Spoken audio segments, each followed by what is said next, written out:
नमस्कार, आप सभी का आज इस वीडियो में स्वागत है।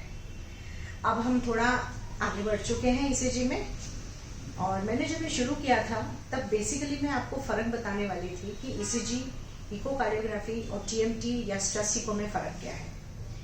पर हम ईसीजी के बारे में बोलते बोलते हमें लगा कि नहीं, पहले हमें समझाना पड़ेगा कि ईसीजी कैप्चर कैसे करते हैं हम, है ना।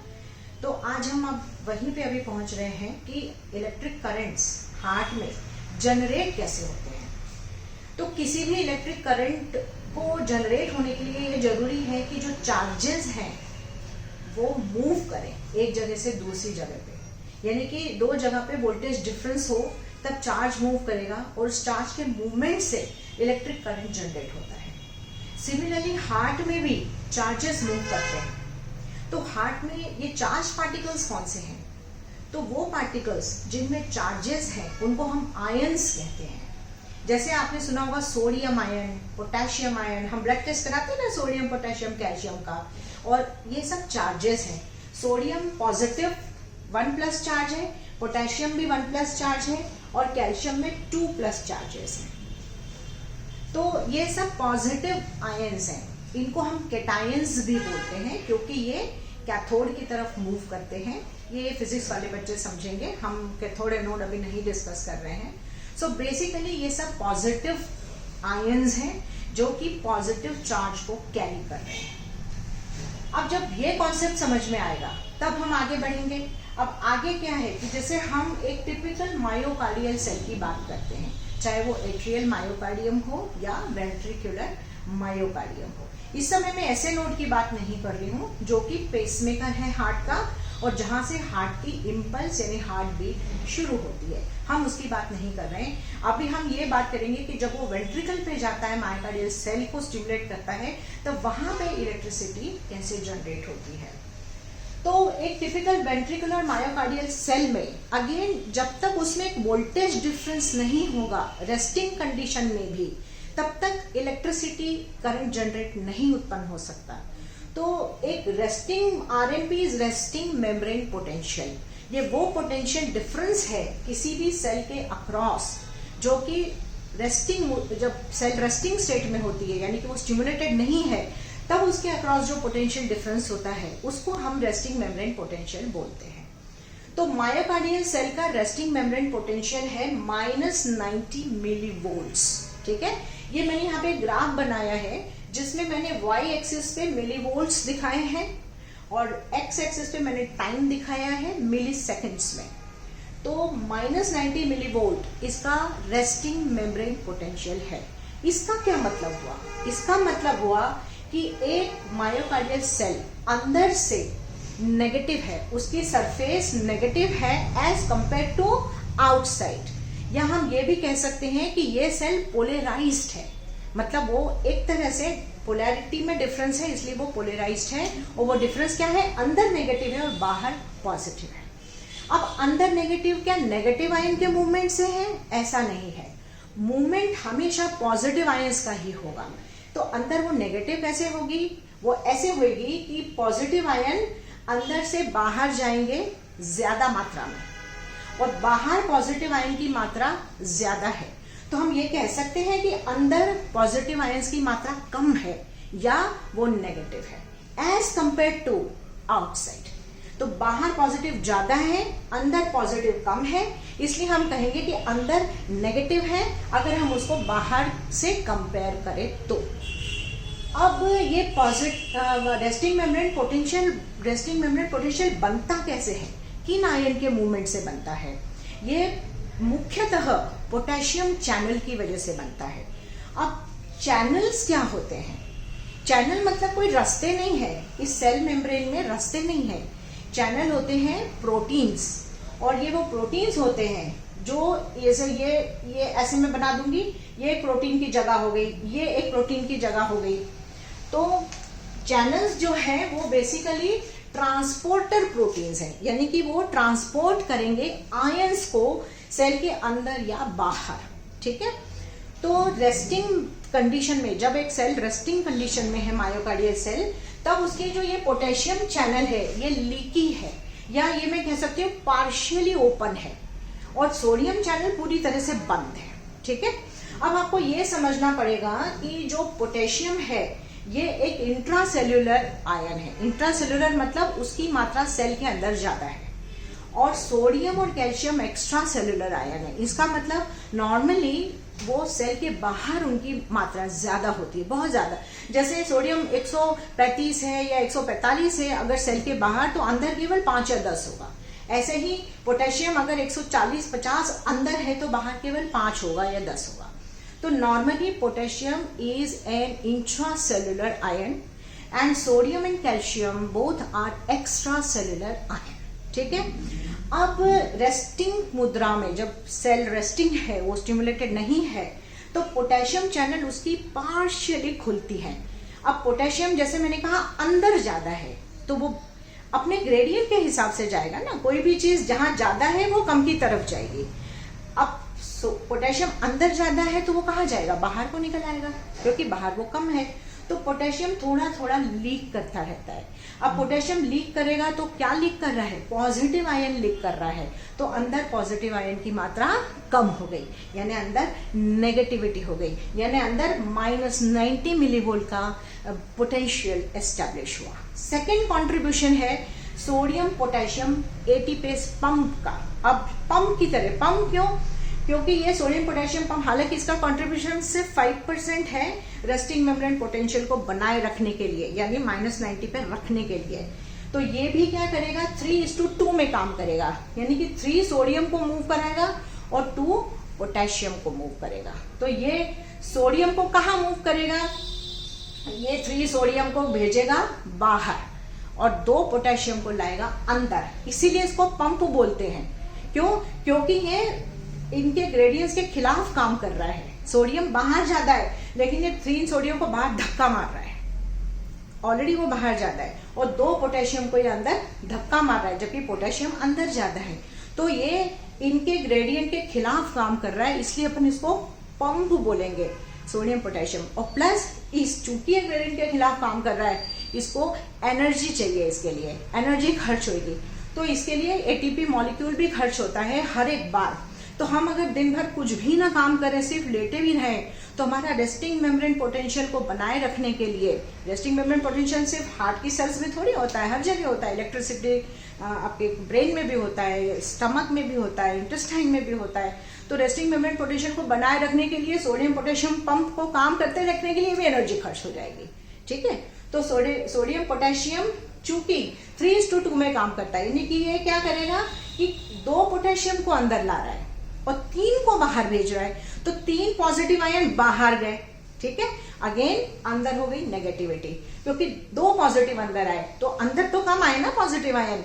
तो इस तरह से resting membrane potential is negative because of leaky potassium channel, जिसकी वजह से पोटेशियम बाहर लीक कर रहे हैं, and because of sodium potassium pump, जो कि 3 सोडियम को बाहर भेज रहा है और 2 पोटेशियम को अंदर ला रहा है। तो पॉजिटिव चार्जेस को वो कम ला रहा है अंदर और बाहर ज्यादा भेज रहा है, इसलिए resting membrane potential is -90 millivolt in a typical myocardial cell. अब सवाल होता है कि करंट कैसे जनरेट होगा।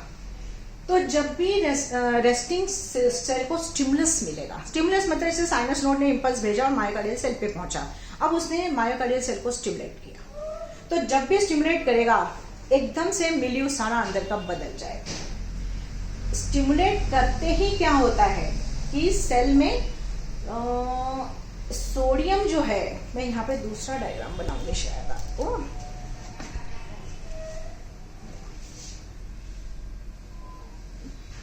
तो पोलराइज है। अब क्या होगा कि ये रेस्टिंग मेम्ब्रेन पोटेंशियल की वजह से वो पोलराइज है, अंदर नेगेटिव है और बाहर पॉजिटिव है। ठीक है, अब जैसे ही सेल स्टिमुलेट हुई, एकदम से उसमें क्या होता है, सोडियम चैनल्स खुल जाती हैं। ये सोडियम चैनल है, सोडियम चैनल खुलने से क्या होगा, सोडियम बाहर ज्यादा है तो सोडियम अंदर आना शुरू हो गया। सोडियम क्या है, पॉजिटिव आयन है, तो पॉजिटिव आयन्स की मात्रा अंदर आने लगी। तो ये नेगेटिव था, नेगेटिव से ये पॉजिटिव होने लगा, तो पोलराइजेशन से डीपोलराइजेशन की तरफ जाने लगा, है ना, क्योंकि पोलैरिटी थी, अब वो पॉजिटिव की तरफ जाना। तो depolarisation is a process where cell becomes positive. बस इतना आपको समझना है कि सेल बिकम्स पॉजिटिव। तो अब ये नेगेटिव सेल है। अब जैसे सोडियम, ऐसे काफी सारे चैनल, यहाँ पे 2-3 चैनल खुल जाएंगे सोडियम की, और हर चैनल से सोडियम अंदर आने लगेगा। तो ये देखिए, ये यहाँ ये रेस्टिंग मेम्ब्रेन पोटेंशियल -90 था, अब ये धीरे धीरे -70 पे आ गया क्योंकि पॉजिटिव की तरफ जा रहा है। -70 is called TP. TP means threshold potential. ये थ्रेशोल्ड पोटेंशियल वो पोटेंशियल होता है जिस पर सडनली बहुत सारी सोडियम चैनल खुल जाती है। तो ऐसे ऐसे धड़ धड़ धड़ धड़ धड़ धड़ सोडियम चैनल खुल जाएंगे और सोडियम एकदम गश करता है अंदर, तो पूरी सेल फट से पॉजिटिव हो जाती है।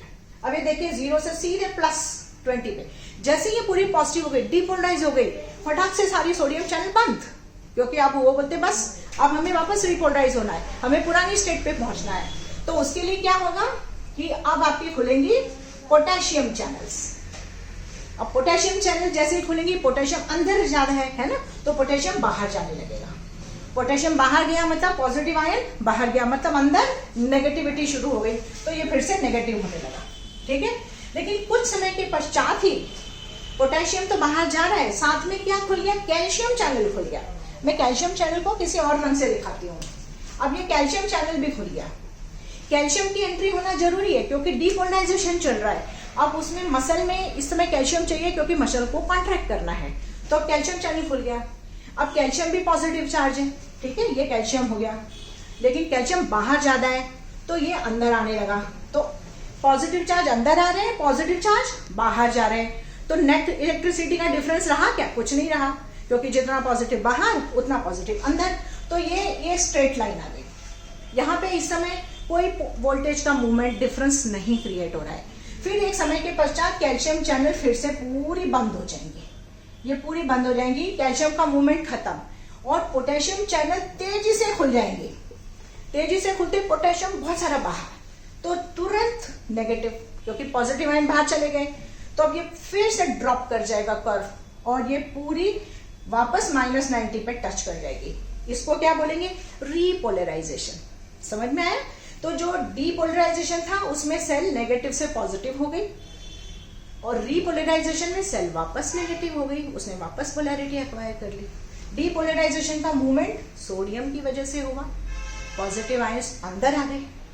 रीपोलराइजेशन का मूवमेंट पोटेशियम की वजह से हुआ, पोटेशियम बाहर चला गया और पॉजिटिव आयन बाहर चले गए, फिर से -90 पे हुआ। इस रीपोलराइजेशन को क्या बोलते हैं, एक्शन पोटेंशियल। इसको क्या बोलते हैं, एक्शन पोटेंशियल। अब ये जो एक्शन पोटेंशियल है, अब ये देखो मैंने 3 सेल्स बनाई है। अब ये एट्रियल मायोकार्डियम लो चाहे वेंट्रिकल मायोकार्डियम, सारी मसल आपस में कनेक्टेड है, एक सिंसिशियम की तरह काम कर रही है। तो एक सेल से दूसरे सेल से तीसरे सेल में फट फट फट फट ये एक्शन पोटेंशियल मूव करेगा, नहीं एक्शन में आएगा, हरकत में आएगा। तो जो ये मूविंग एक्शन पोटेंशियल है, ये एक्चुअली एक्शन में है, इसीलिए एक्शन पोटेंशियल बोलते हैं। And it is made up of depolarisation and repolarisation, depolarisation repolarisation. अब ये एक सेल से दूसरे सेल में कैसे जाता है, बाय इलेक्ट्रिक गैप जंक्शन। ये जो जंक्शन है खाली है, ये इलेक्ट्रिक गैप जंक्शन है। तो एक सेल में सोडियम आया, वो ट्रिकल करके दूसरी सेल में गया, वहां पे डीपोलराइजेशन करता, क्योंकि सोडियम आते ही डीपोलराइजेशन चालू है ना। तो डीपोलराइजेशन होगा तो रिपोलराइजेशन भी होगा, क्योंकि जो चीज ऊपर गई है वो नीचे भी आएगी। एक स्टेट में तो रह नहीं सकता, नहीं तो हार्ट काम ही नहीं करेगा। तो यहाँ पे डीपोलराइजेशन, रिपोलराइजेशन, एक्शन पोटेंशियल, यहाँ पे एक्शन पोटेंशियल, ऐसे सारी सेल्स में एक्शन पोटेंशियल हो जाएगा। और सब में ड्यूरिंग द डीपोलराइजेशन कैल्शियम भी आ रहा है, तो मसल कॉन्ट्रैक्ट भी करने लगेगी। तो ये depolarization, repolarization, moving action potential makes current. ये हुआ करंट की उत्पत्ति। और जब करंट उत्पत्ति होती है तो एक फोर्स क्रिएट करती है, जिसको कि हम ईएमएफ बोलते हैं, इलेक्ट्रोमैग्नेटिक फोर्स। और किसी भी फोर्स को फिजिक्स से स्टूडेंट बखूबी जानते हैं कि हम वेक्टर द्वारा दर्शाते हैं। वेक्टर का क्या मतलब होता है, उस फोर्स में एक डायरेक्शन है, जैसे एरो है ना, डायरेक्शन दिखा रहा है, और ये जो ये लाइन है ये उसकी स्ट्रेंथ है, उसका एम्पलीट्यूड है। तो किसी भी फोर्स में, कुछ भी फोर्स है, मुझे कुर्सी भी सरकाना है तो वो फोर्स है, तो उसको सरकाने की डायरेक्शन रहेगी, और मैं किस ताकत से उसको सरका रही हूँ, कम ताकत लग रही है, ज्यादा ताकत लग रही है, वो उसका मैग्नीट्यूड या एम्पलीट्यूड हुआ। तो इस तरह से हम वेक्टर से इसको दर्शाते हैं। तो ये वेक्टर से ही हम पूरे एट्रियल डिपोलराइजेशन को दर्शाएंगे और वेंट्रिकुलर डिपोलराइजेशन को दर्शाएंगे। और ये वेक्टर जो है डिपोलराइजेशन के, यही ईसीजी के फॉर्म में ग्राफ के फॉर्म में आते हैं, जो हम ईसीजी के कॉम्प्लेक्सेस देखते हैं। तो ईसीजी का कॉम्प्लेक्स कोई कॉन्ट्रैक्शन को नहीं कैच करता है, वो इन वेक्टर्स को कैच करता है। वेक्टर्स यानी ये सारे हमने जो एक्शन पोटेंशियल लिया, इनको सबको हमने ऐड कर लिया और एक मीन डायरेक्शन और मीन हमने फोर्स उसके फॉर्म में उसको प्रेजेंट किया है, जो कि एट्रिया का अलग आएगा, वेंट्रिकल का अलग आएगा और उनके रीपोलराइजेशन की वेव्स भी अलग आएंगी, जो ईसीजी पे हमें इंडिविजुअली दिखेंगी सारी। वो हम नेक्स्ट टाइम करेंगे। और इसके बाद मैं एक छोटी चीज और बताना चाहूंगी, वो है साइनस नोड का जो है वो डीपोलराइजेशन है। अब जो वेंट्रिकुलर डीपोलराइजेशन है, जैसे मैंने आपका बताया मायोकार्डियल सेल का, उसमें और साइनस नोड में और एवी नोड में क्या डिफरेंस है। Sinus node is pacemaker of the heart, ठीक है। उसमें एक ऑटोमेटिसिटी की प्रॉपर्टी है, ऑटोमेटिसिटी,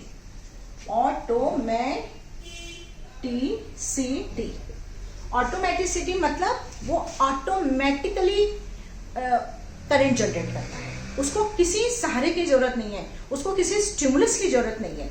जैसे मेरे ब्रेन में, जैसे सपोज मुझे ये पेन है, अब ये मुझे फेंकना है, ठीक है।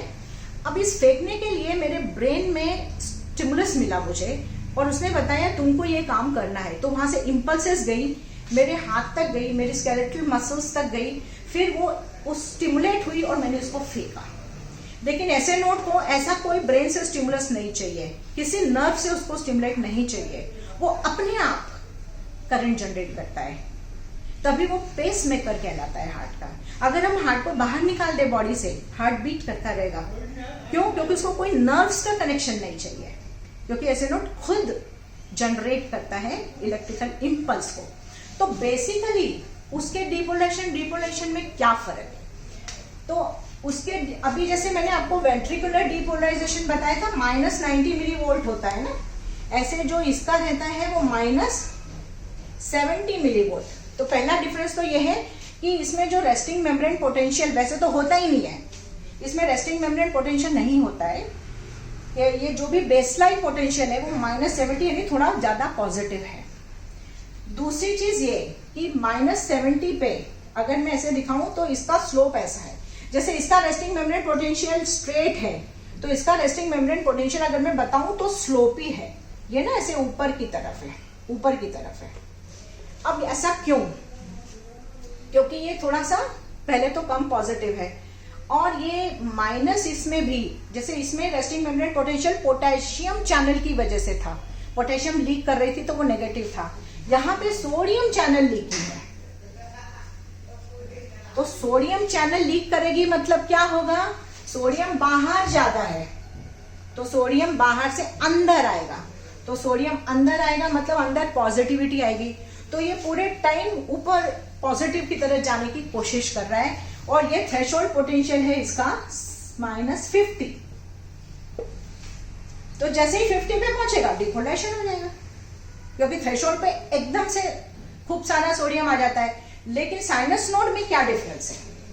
साइनस नोड में पहला डिफरेंस तो ये हुआ कि रेस्टिंग मेम्ब्रेन पोटेंशियल इसका स्लोपी है, -70 पे है, और सोडियम चैनल इसकी लीकी है। अब एक बहुत फनी चीज है कि -70 पे सोडियम चैनल खुल रही है। नॉर्मली हमने देखा सोडियम चैनल खुलती है थ्रेशोल्ड पोटेंशियल पे आने के बाद, वेंट्रिकुलर मायोकार्डियम में हमने देखा। तो ये हाइपर पोलराइज्ड है -70, तो ज्यादा ही पोलैरिटी है, ज्यादा ही नेगेटिविटी है, उसमें ही सोडियम चैनल खुल गई। इसलिए इस चैनल को फनी चैनल भी बोलते हैं, क्योंकि बहुत फनी सी बात है ना कि माइनस में ही ये चैनल खुल गई, तो इसको हम फनी चैनल भी बोलते हैं, ठीक है, फनी। तो फनी चैनल की वजह से सोडियम अंदर आता रहता है सेल के, तो ये पॉजिटिविटी की तरफ जाएगा। जैसे पहले -60 पहुंचेगा, अब -60 पे एक और मजेदार बात होती है, इसमें साइनस नोड की बात कर रही हूं, इसमें एक टी टाइप का कैल्शियम चैनल खुल जाता है। कैल्शियम चैनल, टी मतलब ट्रांजिएंट, यानी थोड़ी देर के लिए खुलेगा। तो कैल्शियम खुलने से कैल्शियम भी अंदर आ गया ना कैल्शियम, तो ये एकदम से -50 पे पहुंच गया, तो कैल्शियम ने उसको थ्रेशोल्ड पे ले गया, और थ्रेशोल्ड पे फिर डीपोलराइज हुआ। अब डीपोलराइज हुआ मतलब पूरा पॉजिटिव हो गया अंदर, लेकिन इसमें डीपोलराइजेशन में अंदर सोडियम नहीं आता। साइनस नोड का डीपोलराइजेशन कैल्शियम डिपेंडेंट है, ये फर्क है। तो इसमें क्या आता है, साइनस नोड में कैल्शियम डिपेंडेंट है ये, तो कैल्शियम चैनल खुलती है। अब कौन सी चैनल खुली, L type of calcium channel. L मतलब लॉन्ग लास्टिंग कैल्शियम चैनल, ये थोड़ा लंबे समय तक खुली रहती है। तो इसमें सेल के अंदर काफी सारा कैल्शियम आ जाएगा, लेकिन कैल्शियम, रिमेंबर कैल्शियम से डीपोलराइजेशन उतना फास्ट नहीं होता, थोड़ा स्लो होता है। जिस सेल में सोडियम से डीपोलराइजेशन हो रहा है वो बहुत फास्ट होता है, पावरफुल भी होता है, ठीक है। तो साइनस नोड में रेस्टिंग मेम्ब्रेन पोटेंशियल स्लोपी है। रेस्टिंग मेम्ब्रेन पोटेंशियल में सोडियम चैनल फनी चैनल कहलाती है, वो लीकी है तो थोड़े सोडियम आता रहता है। और उसके बाद एक ट्रांजिएंट टाइप की कैल्शियम चैनल खुल जाती है जब ये -670 से -60 पे पहुंचता है, उसकी वजह से -50 थ्रेशोल्ड पे पहुंचता है। थ्रेशोल्ड पे सडनली कैल्शियम चैनल खुल जाती है जो लॉन्ग लास्टिंग है, एल टाइप की, तो खूब सारा कैल्शियम अंदर आ जाएगा, तो अंदर पॉजिटिविटी हो जाएगी, सेल डीपोलराइज हो गई। और जब भी वो डीपोलराइज होगी वो वापस नेगेटिव होगी। वापस नेगेटिव होने के लिए क्या होना चाहिए, पॉजिटिव आयन बाहर जाना चाहिए। तो कौन सी चैनल खुलेगी, पोटेशियम चैनल, क्योंकि अंदर कौन सा ज्यादा है, पोटेशियम ज्यादा है, तो पोटेशियम चैनल खुल गई। अब इसमें पोटेशियम चैनल खुल के पोटेशियम पूरा बाहर लीक होगा, नेगेटिव हो जाएगा, और ये वापस नेगेटिव पे पहुंच गया और फिर वापस सेम स्टेट पे आ गया। तो अब इसका स्लोप देखिए कितना डिफरेंट है। और उसका जो हमने बताया था वेंट्रिकुलर मायोकार्डियम का स्लोप कैसा था। वेंट्रिकुलर मायोकार्डियम का मैं दूसरे कलर से बनाती हूँ। इसमें था पहले रेस्टिंग मेम्ब्रेन पोटेंशियल -90, ठीक है, फिर ये -70 था इसका थ्रेशोल्ड, तो ये थ्रेशोल्ड पे पहुंचा। थ्रेशोल्ड पे पहुंचते ही ये फट्टे से डीपोलराइज हुआ +20 पे, ये भी +20 है, यहाँ पे बना देती हूँ, ठीक है। और उसके बाद रीपोलराइजेशन के लिए पहले पोटेशियम चैनल खुली तो ये रीपोलराइज हुआ, लेकिन फिर कैल्शियम चैनल भी खुल गई क्योंकि मसल को कॉन्ट्रैक्ट करवाना था। तो कैल्शियम अंदर आया, पोटेशियम बाहर गया, पॉजिटिव आयन अंदर, पॉजिटिव आयन बाहर, तो ये स्टेडी स्टेट हो गया क्योंकि इस समय कोई इलेक्ट्रिकल डिफरेंस नहीं रहा। फिर कैल्शियम चैनल बंद और पोटेशियम जोर से खुल गई खूब सारी, तो पोटेशियम खुलते ही खूब सारा पोटेशियम जो है वो कहाँ गया, बाहर निकल गया, क्योंकि पोटेशियम अंदर जाता है, तो अंदर हो गई फिर से नेगेटिविटी।